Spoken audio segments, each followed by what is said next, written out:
Halo, bertemu kembali dengan tim PT Nuansatra Informasi Bandung. Pada kesempatan kali ini, kami akan mempresentasikan berkaitan dengan pengembangan sistem informasi manajemen rumah sakit NCI Medisma. Sebelum masuk ke materi, mungkin alangkah baiknya kami akan memperkenalkan lebih dahulu terkait dengan profil PT Nuansatra Informasi, di mana PT Nuansatra Informasi ini berdiri sejak tahun 1991 dan kami bergerak di bidang Information Technology Consultant dan Software Development. Kantor pusat kami di Bandung di NCI Building di Jalan Pelajar Pejuang 45 nomor 43. Nanti berkaitan dengan website bisa diakses di www.nuansa.com. Sedangkan kantor cabang kami ada di Surabaya di Jalan Ketintang Baru Selatan nomor 16 Blok D30. Berkaitan dengan profil kami, PT Nuansatra Informasi ini konsisten mengawal perkembangan daripada sistem informasi rumah sakit dimulai tahun 1991, di mana mulai dari kegiatan SIM-RS mulai awal sampai dengan pengembangan yang terbaru dengan teknologi mutakhir, kami akan mengikuti perkembangan tersebut. Jadi Bapak Ibu tidak perlu khawatir berkaitan dengan perusahaan kami, baik di kantor pusat ataupun di kantor cabang kami. Bisa nanti Bapak Ibu kunjungi bila mana Bapak Ibu ada kegiatan berkunjung di Bandung ataupun di Surabaya. Masuk ke dalam produk. Jadi PT Nuansatra Informasi memiliki beberapa produk unggulan.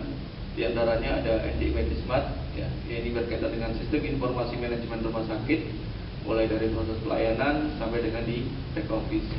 Sedangkan ada juga PT Nuansatra Informasi memiliki produk yang kita namakan NCI Edu, di mana sistem ini nanti akan mengolah sistem informasi manajemen di perguruan tinggi, mulai dari proses akademik, keuangan akuntansi, pengolahan SDM dan juga aset daripada perguruan tinggi.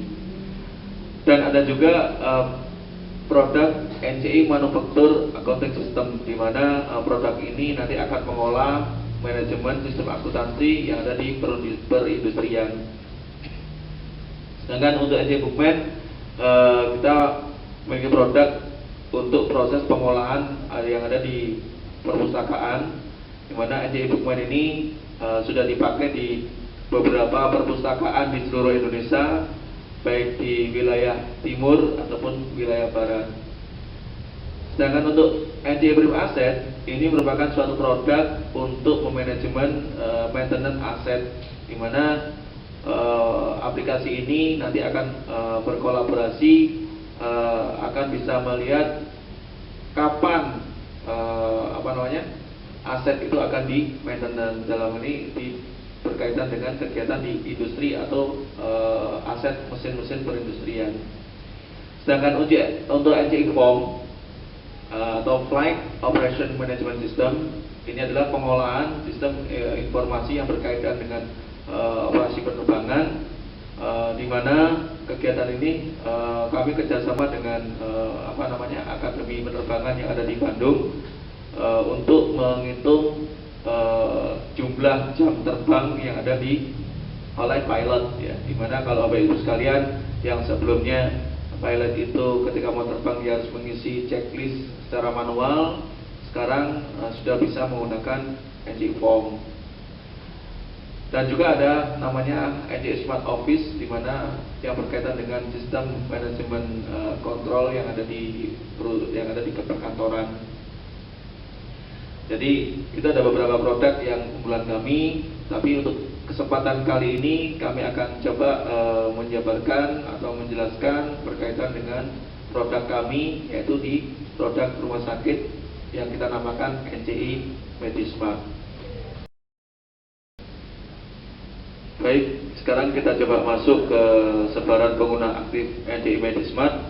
di mana produk kami NCI Medismart sudah digunakan di beberapa rumah sakit di wilayah seluruh Indonesia, mulai dari wilayah yang paling timur sampai dengan wilayah yang paling barat, di mana sebaran ini tentunya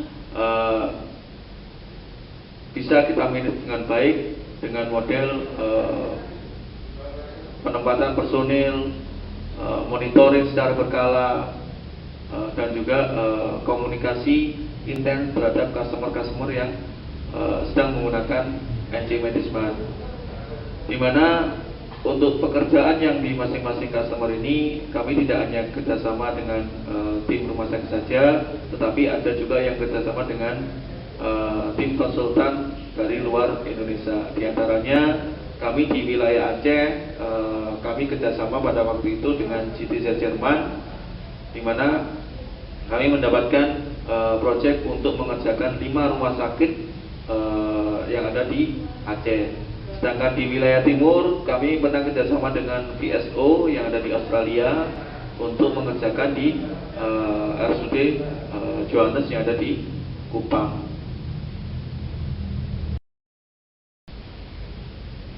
Sekarang kita coba masuk ke materi ya. Jadi berkaitan dengan penerapan dan pengembangan SIM rumah sakit, spesifik dengan produk kami NCI Medismart, di mana nanti ada beberapa hal yang memang kita harus siapkan dari proses administratif sampai proses teknis supaya nanti pelaksanaan proses implementasi dan penerapannya bisa berjalan dengan baik dan lancar.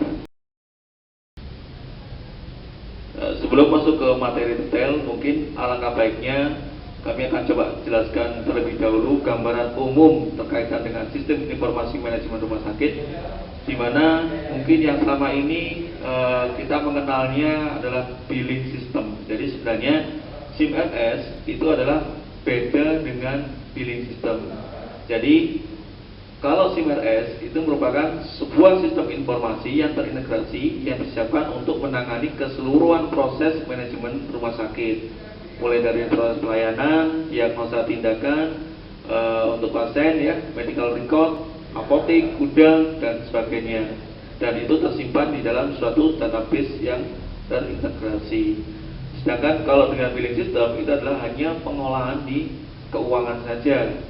Jadi Bapak Ibu harus rubah mindsetnya, SIM-RS itu tidak sama dengan billing system ya. Jadi kalau SIM-RS tadi sudah saya sampaikan, dia akan terintegrasi di antara bagian satu dengan bagian yang lain, di mana ketika ada bagian satu, bagian yang lain tidak melaksanakan tugas dan porsinya, maka akan berdampak ke dalam bagian atau unit yang lain. Contohnya misalnya ketika ada pasien datang ke rumah sakit, dia tidak melewati proses pendaftaran, dia langsung masuk ke poliklinik, maka secara otomatis data tidak bisa terbaca di poliklinik, tidak bisa terbaca di lab, tidak bisa terbaca di radiologi dan sebagainya. Dan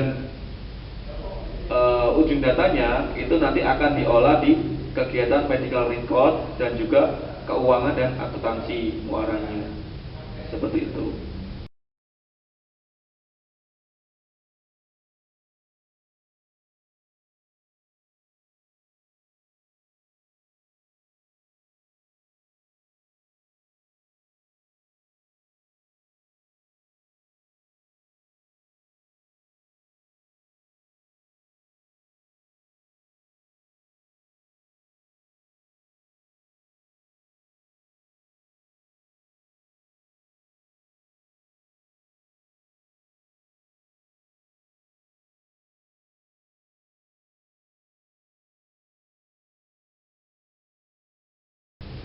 Sekarang kita coba masuk ke review SIM-RS. Jadi akan saya coba gambarkan bagaimana kolaborasi datanya mulai dari front office sampai dengan back office sampai ke masuk ke executive summary report atau executive information system. Sistem informasi manajemen rumah sakit di sini yang menopang daripada data SIMRS adalah kegiatan pelayanan yang ada di rumah sakit, mulai dari rawat jalan, rawat inap, rawat darurat, ya, farmasi, ada lab, radiologi, semuanya terkolaborasi dan nantinya akan masuk ke dalam suatu reporting yang ada di medical record dan accounting. Jadi sumber daripada data itu adalah di pelayanan yang biasanya kita namakan front office. Nah, dari sumber ini nanti akan diolah menjadi data medik dan data keuangan, di mana akan diolah di aplikasi medical record dan juga aplikasi di keuangan dan akuntansi. Dari keuangan, akuntansi dan medical record ini nanti akan diolah lagi menjadi data summary yang bisa diakses oleh direktur atau jajaran manajemen rumah sakit untuk mendapatkan data summary yang nanti akan bisa diolah menjadi suatu dasar untuk pengambilan keputusan di rumah sakit. Jadi tidak mungkin kita menjalankan SIMRS langsung masuk ke kegiatan executive summary report tanpa ada ditunjang daripada data yang ada di front office. Jadi nanti mungkin tahapannya di front office ini kita perumpamakan sebagai fondasi daripada SIMRS. Jadi kalau misalnya fondasi ini kuat, maka data yang ada di medical record, data di accounting, data di executive summary report ini menjadi data yang benar. Dan ketika nanti di fondasi di front office-nya ini memberikan data yang salah, maka secara otomatis data yang diolah di medical record, data yang diolah di keuangan akuntansi, dan data yang akan ditampilkan di executive summary report, maka itu menjadi data yang salah. Nah, itu gambaran review SIMRS-nya. Jadi Bapak Ibu harus memahami. Jadi tidak mungkin kalau kita menjalankan SIMRS tanpa melalui kegiatan yang ada di front office, ya. Jadi seperti itu review SIMRS-nya. Jadi memang harus kita pahami dari data-data yang ada di front office. Nanti ini adalah data-data detail yang diolah menjadi data summary dan diolah lagi menjadi data untuk pengambilan suatu keputusan yang ada di rumah sakit.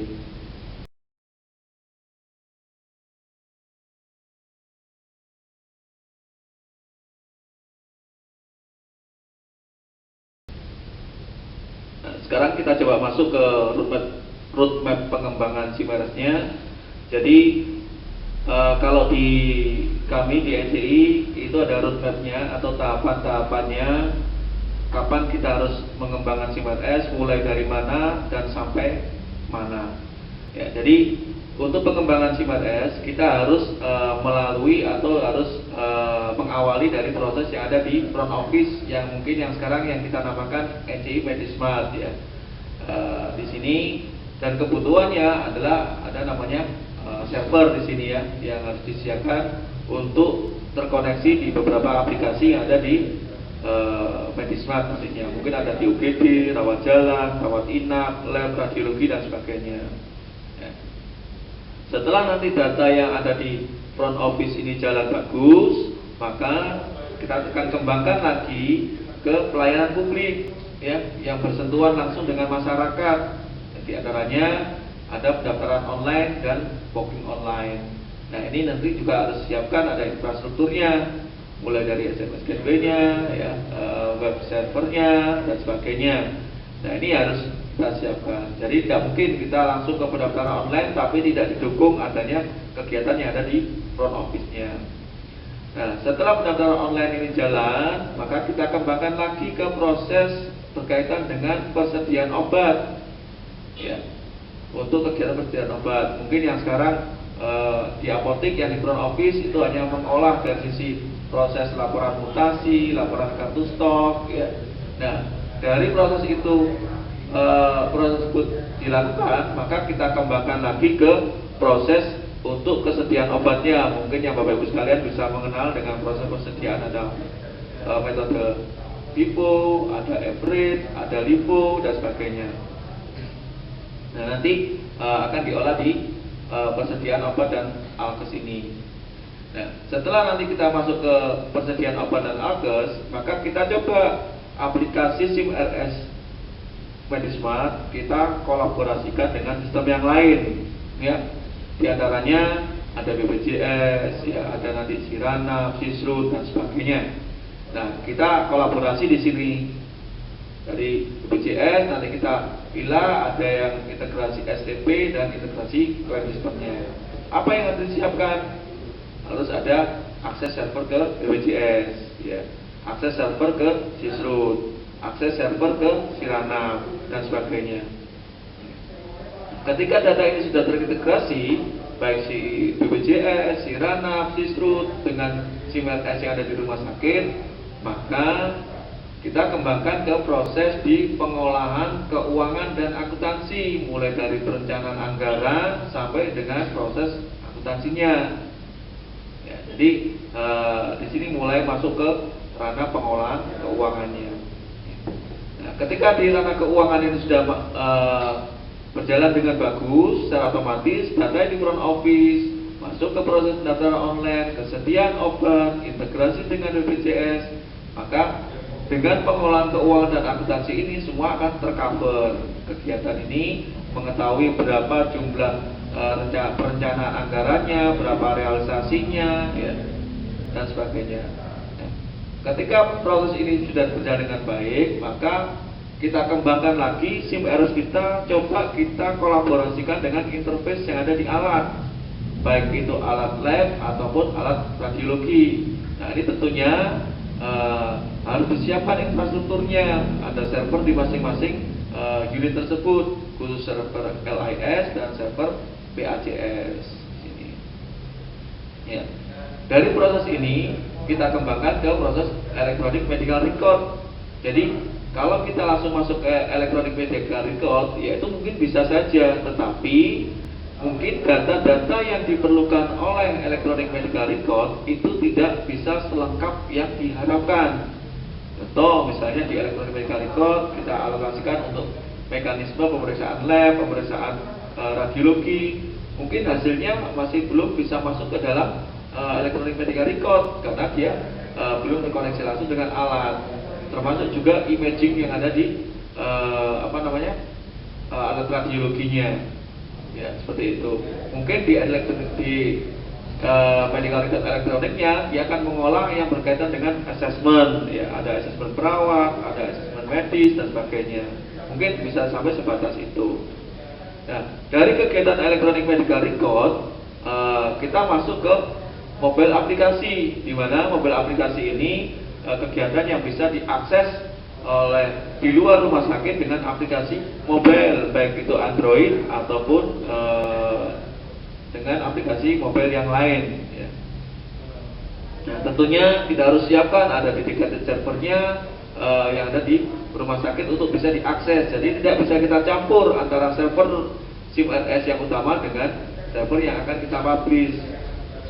Untuk apa? Kenapa tidak bisa digabung? Nah, itu berkaitan dengan security, keamanan, supaya nanti ketika ada permasalahan yang masuk atau ada virus yang masuk di dalam akses ke rumah sakit, maka tidak sampai masuk ke server utama di rumah sakit. Nah, jadi itu tahapannya atau roadmap pengembangannya yang kami buat tahap-tahapan itu dengan pengalaman kami di beberapa rumah sakit yang ada di seluruh Indonesia. Untuk pengembangan SIM-RS tentunya pasti ada kendala-kendala ya ketika kita mau membangun SIM-RS. Nah, dari pengalaman kami 29 tahun itu kami coba kumpulkan, ya, ternyata kami ranking ya di beberapa kendala-kendala yang baik itu dari implementasi dan penyiapannya. Ternyata yang paling besar menyumbang kendala adalah berkaitan dengan sumber daya manusia yang tidak siap. Ya. Kenapa di sini muncul sumber daya manusia? Karena software yang kami develop, software yang kami bikin itu adalah aplikasi yang dijalankan oleh SDM, ya. Jadi bukan otomatis dia harus jalan sendiri, dia bisa create data sendiri, bisa memunculkan data sendiri, tetapi harus ada yang mengoperasikan. Siapa yang mengoperasikan? Itu adalah manusia atau SDM. Itu yang pertama. Yang kedua, berkaitan dengan software, ya. Softwarenya tidak memenuhi requirement. Jadi sekarang banyak sekali software-software itu dijual murah sekali sekarang. bahkan mungkin hanya 500.000 ya, ada juga yang 1 juta sudah dapat yang dinamakan SIM RS ya. Tetapi sebenarnya ketika itu software dipasang, itu tidak sesuai dengan harapan bagi rumah sakit. Kenapa? Karena setiap rumah sakit itu tidak bisa disamakan mekanisme yang ada di rumah sakit tersebut. Mungkin rumah sakit A punya tipikal prosesnya atau prosedurnya seperti apa, rumah sakit B itu prosedurnya seperti apa. Nah, itu tidak bisa disamakan. Maka salah satu yang menyumbang kendala adalah berkaitan dengan softwarenya yang tidak memenuhi dengan kebutuhan atau tidak memenuhi requirement. Terus yang ketiga adalah berkaitan dengan rumah sakit tidak membatasi cakupan SIM RS ya. Jadi pengennya rumah sakit itu instan untuk bisa menjalankan SIM RS secara utuh, secara keseluruhan. Dan itu pengalaman kami itu tidak mungkin ya. Kenapa? Karena kalau secara teknis, secara aplikatif di NCI itu sudah memiliki semua modul ya yang ada di semua pelayanan yang ada di rumah sakit ya. Sekitar ada 53 modul yang kita siapkan. Tetapi dari 53 modul itu tidak bisa kita kita implementasikan bersamaan atau kita implementasikan langsung. Kenapa? Karena nanti berkaitan dengan perubahan-perubahan aturan, perubahan-perubahan prosedur yang ada di rumah sakit juga, berkaitan juga dengan kesiapan SDM-nya. Ya.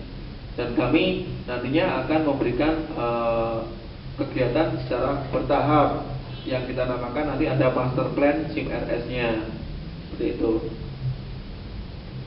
Terus yang berikutnya adalah rumah sakit belum siap dalam perubahan prosedur. Nah, ini yang sering kami alami ketika kita menerapkan suatu sistem ya di salah satu rumah sakit, itu pasti ada perubahan-perubahan prosedur yang awalnya seperti apa, dengan adanya sistem itu dirubah ya. Salah satu contohnya yang paling mudah adalah ketika pasien rawat inap itu pulang, idealnya resume medis itu sudah terekam ya, sehingga data status itu sudah bisa dikembalikan dan sudah bisa diinput oleh petugas rekamedik supaya jadi suatu pelaporan yang terintegrasi. Tetapi dengan adanya ya sekarang mungkin bisa jadi mundur, yang seharusnya 1 kali 24 jam mungkin bisa jadi 2-3 hari, bahkan 1 minggu, bahkan sampai pasien itu kontrol itu statusnya masih ada di rawat inap atau masih di ruang perawatan. Nah, ini yang harus disikapi. Terus yang kedua berkaitan dengan hardware yang sudah kadaluarsa. Nah, ini jelas ya, hardware-nya sudah lama, tidak dimungkinkan lagi untuk bisa dipakai. Nah, yang paling terpenting adalah yang terakhir, tidak ada layanan purna jual dari suplai software dan hardware. Nah, ini yang terpenting Bapak Ibu sekalian. Jadi kalau Bapak Ibu sekalian ingin menerapkan SIM RS, kendala ini harus diminimalisir yang terakhir ini, karena banyak sekali rumah sakit yang berpengalaman dia mengadakan SIM RS tetapi tidak melihat daripada perusahaan yang menyediakan SIM RS tersebut, gimana kompetensinya, di mana posisi kantornya dan sebagainya. Ya, seperti itu. Jadi jangan sampai nanti rumah sakit sudah kontrak, ketika butuh pengembangan ditelepon personelnya sudah tidak bisa ditelepon lagi, kantornya didatangi sudah tidak lagi kantornya di situ dan sebagainya. Nah, ini jangan sampai terjadi di rumah sakit.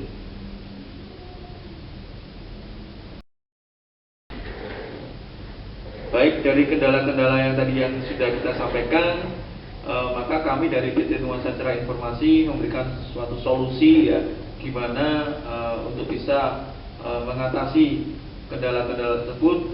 Kita tawarkan dengan solusi KSO atau kerjasama operasional ataupun model kerjasama kemitraan, di mana keunggulannya adalah pertama, biar rumah sakit tanpa harus investasi software.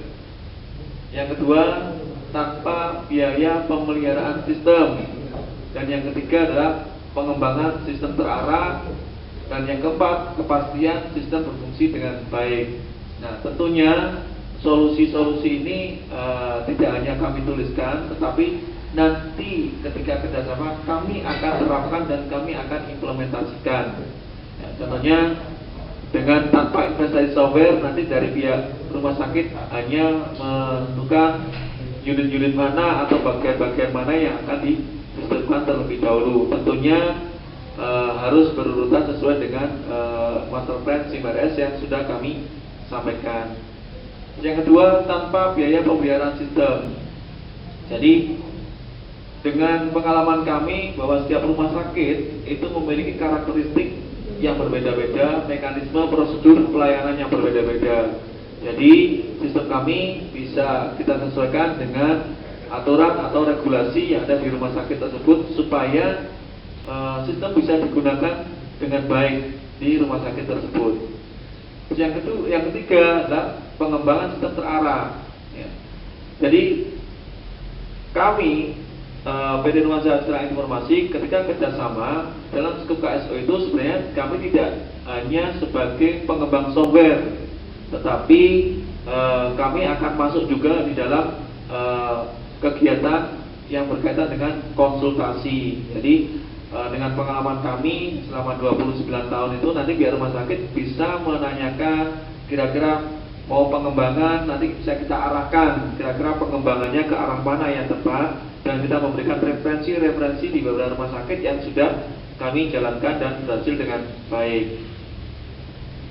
Terus yang keempat, kepastian sistem berfungsi dengan baik. Kenapa kami bisa menjamin demikian? Karena kami akan bisa menempatkan personil, ya, personil onsite di masing-masing rumah sakit. Tentunya ini kita penempatan ini tidak dengan tanpa alasan, karena kami berharap dengan penempatan personil ini maka sistem itu bisa berfungsi dengan baik, dan ketika ada masalah itu bisa cepat teratasi oleh dengan adanya personel yang ada di rumah sakit tersebut. Tentunya untuk fungsi yang lainnya adalah kita bisa akan transfer knowledge, ya, ke tim IT rumah sakit selama masa kerjasama operasional. Model kerjasama yang kita tawarkan selain KSO, kita juga ada proses pengadaan secara bertahap, ya. Jadi tidak harus melalui lelang, tapi bertahap berdasarkan modul-modul yang dibutuhkan. Jadi kalau KSO kita bisa sewa pakai software dan juga bisa sewa beli software. Jadi harapannya untuk kerjasama KSO kami hanya menghandle di sisi softwarenya. Nanti kalau hardware itu bisa diadakan oleh pihak rumah sakit sendiri. Tetapi tidak menutup kemungkinan kalau rumah sakit menginginkan kerjasama KSO software dan hardware, kami juga bisa melayani hal tersebut. Tentunya ini akan berdampak ke proses nilai pembiayaan yang akan kita sampaikan untuk biaya KSO-nya. Seperti itu. Baik, kita masuk ke fitur di NCI Medismart versi 5, ya. Jadi di mana fitur-fitur ini nantinya yang akan kita terapkan, yang kita implementasikan di aplikasi atau modul NCI Medismart versi 5. Di NCI Medismart versi 5 sendiri, untuk penerapan implementasinya untuk secara teknologi, kami menerapkan teknologi berbasis web, di mana dia akan bisa berjalan multi platform, ya, baik itu di Windows, di Linux atau di Mac OS, ya. Jadi ini memudahkan rumah sakit untuk bisa menentukan operating system yang akan diinstal atau dijalankan di klien masing-masing komputer. Dan yang ketiga adalah kemudahan maintenance dan update sistem untuk tim IT. Jadi aplikasinya terpusat di server. Jadi ketika ada proses maintenance atau update dan sebagainya, itu kita bisa langsung updatekan di server secara otomatis. Klien akan terupdate secara otomatis. Nah, sedangkan untuk fitur ataupun fasilitas, jadi kita untuk NCI Medismart versi 5 itu otomatis ya akan terintegrasi dengan registrasi online, bisa diakses berbagai fitur yang diizinkan dengan satu username. Jadi nanti setiap user itu akan memiliki ID dan password, di mana nanti ID dan password itu bisa diubah sesuai dengan keinginan user tersebut, supaya nanti tidak diketahui oleh user-user yang lain. Terus yang ketiga berkaitan dengan resep elektronik dan order penunjang. Jadi kita sudah menerapkan namanya e-prescribing ya untuk resep elektronik dan juga order ke penunjang, baik itu lab, radiologi, kamar operasi dan sebagainya. Terus yang berikutnya fiturnya adalah kita sudah menerapkan electronic medical record. Ya, tentunya electronic medical record ini tidak keseluruhan electronic medical record. Mungkin kita awali dengan kegiatan yang berkaitan dengan asesmen medis dan asesmen perawat, di mana nanti akan menunjang di pengolahan di medical record. Nah, yang berikutnya adalah fiturnya ada namanya executive summary report, atau yang kita namakan adalah business intelligence ataupun dashboard yang bisa kita jalankan baik dari PC klien ataupun di smartphone ya. Terus yang berikutnya ada proses sistem posting ya. Jadi ada proses approvement posting yang dilakukan secara bertahap ya untuk di masing-masing pelayanan. Jadi kita sesuaikan dengan jenjang untuk approval-nya, supaya nanti masing-masing bagian itu juga mempunyai tanggung jawab untuk bisa mengolah data di SIM-NS. Dan berikutnya adalah terintegrasi dengan PACS dan LIS. Nah ini nanti di step berikutnya kita akan bisa kita integrasikan dengan PACS dan LIS. Baik, terima kasih. Tadi sudah disampaikan materi berkaitan dengan sistem informasi manajemen rumah sakit ya. Jadi nanti untuk video-video berikutnya kami akan coba sampaikan berkaitan dengan simulasi aplikasinya, mulai dari aplikasi Medismart di front office sampai di back office. Terima kasih, sampai ketemu di kesempatan berikutnya.